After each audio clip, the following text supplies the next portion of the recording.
The idea of a mage AoE solo leveling is as old as World of Warcraft itself. Since vanilla, mages have rooted, slowed, kited, and blizzarded big packs of mobs to maximize experience gain in short amounts of time. Instead of questing or running dungeons in groups, they have run around the world, finding the best places to pew pew from afar or solo dungeons the same way. I have recently wanted to try this out. I have never played a mage seriously. I leveled one in Shadowlands but never put enough time in to really learn mage. Now in Wrath Classic, I found myself with a level 70 boost, go ahead and judge me, and I thought that it'd be really nice to have an alt that could port around the world and supply drinks. When I started looking into talent builds, however, I realized a lot of the leveling guides pointed me to AoE farming in the open world or soloing trash packs in the Utgarde Keep dungeon. Like I said, I had never done this before, but I saw a couple of videos of excellent mages doing these Utgarde Keep runs. Surely I could get a hang of it.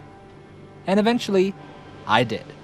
That's why I'm here today to share what I, as a total mage newbie, went through to successfully be able to do the solo 3-pull Utgarde Keep run. If you're in the same boat, new to mage and not sure where to start, I've done this for fun and to challenge myself, and I have learned a lot that I think can help someone who is new to solo farming as a mage. So if that sounds interesting, come along. At the end of this video, you should be able to solo Utgarde Keep. First of all, when you boost a character, you get a bunch of green gear.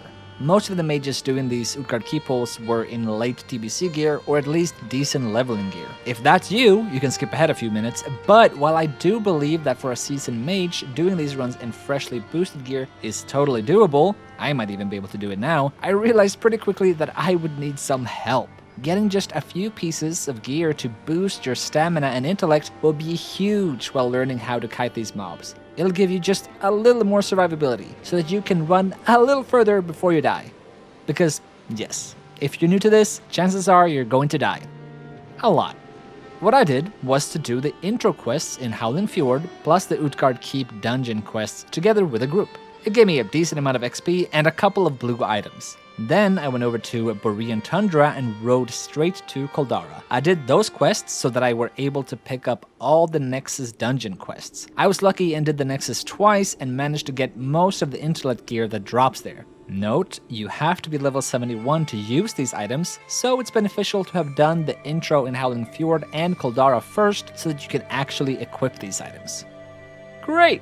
You're now level 71, have a few pieces to boost your HP so that you won't die from the first melee attack you failed to kite, have a little bit of a bigger mana pool, and only need 2 more things before you enter Utgarde Keep. Glyph of Blink, and a speed enchant on your boots. Glyph of Blink gives you 5 more yards to your blink, which will be crucial and should be cheap enough on the auction house. When it comes to the speed enchant, the vanilla version is enough. The TBC and Wrath versions are great since they give you a little more stamina, but the minor speed increase is the important part. I ran with the vanilla enchant without a stamina boost, and it worked. Now, this is a Fire Mage solo run, not the classic Frost improved Blizzard build that has been the go-to for vanilla and TBC. This means that you're basically going to be running constantly, blinking, slowing, rooting, and casting Living Bomb to kill these mobs. That's why Glyph of Blink is so important. It gives you just that little bit more space from the mobs that you need, and while I was able to do the first pull without a speed enchant, it is a huge help, especially for the second pull, and especially if you're new to kiting. Now, we're ready. Ready to run, die, try again, probably die a few more times, but then finally we will be able to do these pulls. So let me walk you through it, and we'll start with just the pulling and kiting. The first thing I do is buff and conjure my drinks and mana gem before I enter the instance. When I go in, I wait for about 20 seconds, it's easy to track by drinking, and then start running. The reason I wait is for the patrolling mobs to get into the best position. Not necessarily needed, but it saves a Cone of Cold or Blast Wave cooldown. The first 2 mobs you Dragon's Breath. Then either Living Bomb each side or Living Bomb one side and Body Pull the other. Blink away. Depending on how long you waited, this patrolling mob might need a Cone of Cold or Blast Wave. Frost Nova this mob and then blink as soon as you can. This is a good time to use your mana gem. Keep on running around the room along the outer wall.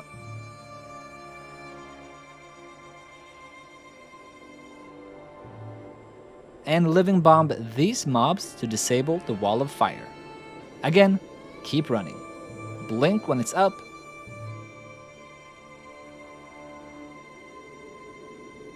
Pull the last pack with the living bomb. And this mob usually gets pretty close, so I tend to blast wave him away.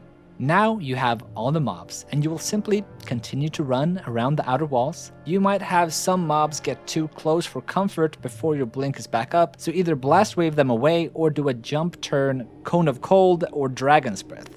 I tend to avoid Frost Nova since it can really separate the mobs from each other, but it works in a pinch. Now, on to killing them. I would highly suggest you focus on learning the pull and kite and not worrying about maximizing damage until you feel comfortable with the running, but basically you just living bomb as many mobs as you can. Keep running, turn your camera and tab target through the mobs and cast living bomb. Slowly but surely they will go down. Watch out for the boxes and pillars close to the walls. I've failed many a pull because I got stuck on a box. This is one of those times when I'm happy I still have my A and D keys still bound to turning my character and not strafing. I can simply continuously press A to not get too close to the wall while I'm putting my living bombs on the mobs. If at any point the mobs get a little too spread out, you can always blink closer to the middle and run there, and the slower mobs should catch up to the faster ones and then just run back out to the edge.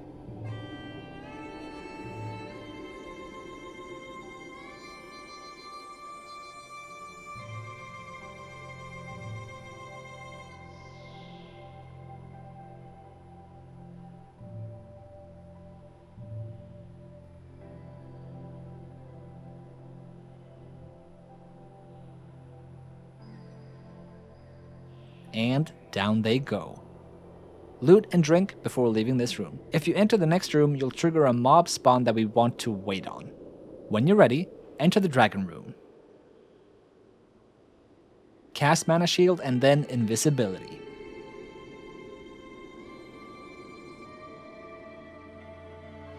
You'll stop right here. There's a little crack on one of the tiles. If you stand on it, you'll probably body pull a pack, so stop before it. Cancel your invisibility and look up. As soon as this dragon comes in range, cast Living Bomb.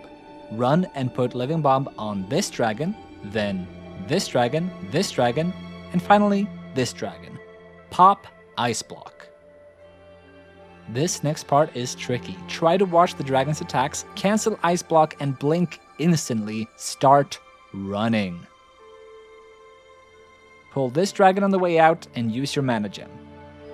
Most mages I've seen do this pull use engineering rocket boots right here. I don't have that, and that makes this pull a lot tighter. The dragons can't be rooted, pushed back, or disoriented. They do seem to be able to be slowed slightly by Cone of Cold, so that could save you, but it is tight.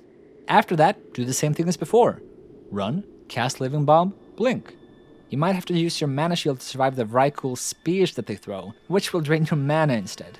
No worries, let this pull take a little while and just wait for your mana gem to be back up a second time, or use some mana or health pots.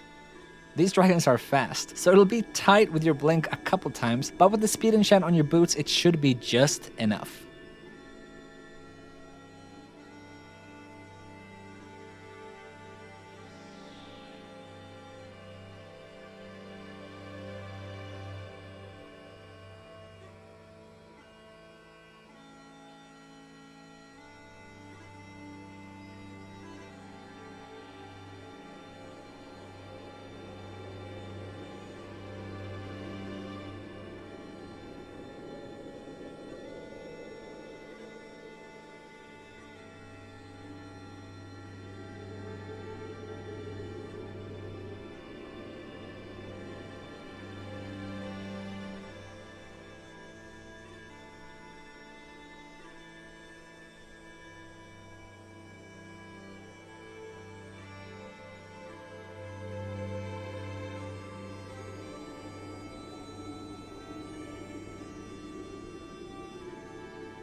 Eventually, they'll all die.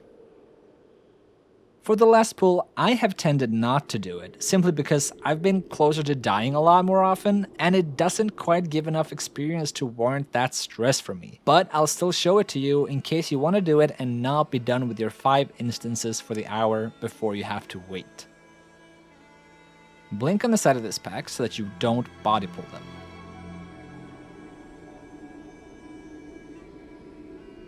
Make sure you have your mana gem, buffs, and mana shield and all drunk up.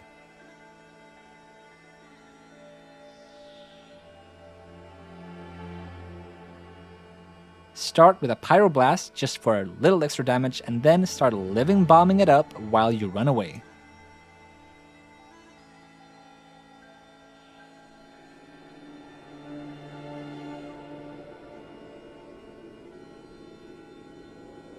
Dragon's Breath this pack, and then just run and gun. The rest of this pull isn't really any different from the other two. You run them back to the circular room and kite them around with Living Bomb up as much as possible, but the trouble is the Vrykul that throw daggers. Their range seems to be a little longer than the spears in the previous pull, so I have at least been getting hit a lot more. Because of their daggers, and the fire shields they put up, you can't really let them get in range for a Blast Wave or Dragon's Breath. You can spell seal the shields, but honestly, I found it best to just run and cast Living Bomb. Once again, utilize your mana shield, mana gem twice if you need it, and mana or health pots.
And eventually, they die.